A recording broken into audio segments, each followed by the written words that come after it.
Salut tout le monde, salut les amis, alors bienvenue dans votre chaîne préférée, l'information en temps réel, la République de l'info. Avant de commencer, n'hésitez pas à vous abonner et d'être courtois dans les commentaires. On commence. Du côté du Mali, la montée en puissance de l'armée malienne, ou du moins ce qui est présenté comme tel, pourrait avoir mis en déroute les groupes armés terroristes sans les faire reculer. Doit-on en déduire, en définitive, que les FAMA montent en puissance en même temps que les djihadistes?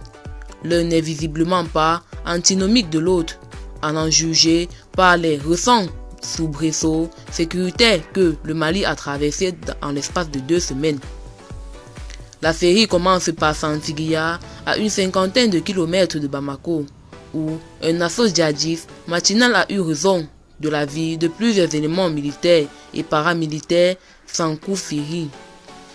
La nation n'en avait pas encore fait le deuil que les tentacules de la guerre asymétrique se sont réapparus à Kolokani, à quelques encablures de Bamako, avec un autre épisode tout aussi sanglant pour les forces antiterroristes censées débusquer l'ennemi. Chacun de ces assauts a été par ailleurs sanctionné par la destruction ou l'enlèvement de quantités de logistique aux dépens des forces de défense et de sécurité régulières.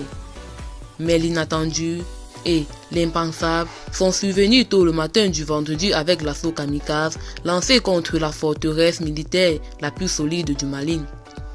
Après plusieurs heures d'échanges, de feux nourris et d'inquiétude, le bilan selon le communiqué officiel de l'état-major général des armées fait état d'un mort, de plusieurs blessés et de matériel détruit du côté des FAMA, ainsi que de nombreux djihadistes neutralisés ou capturés.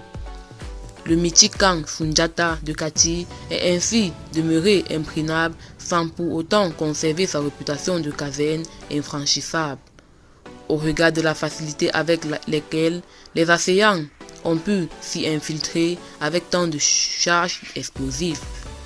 Eh bien, c'est tout pour cette note d'information.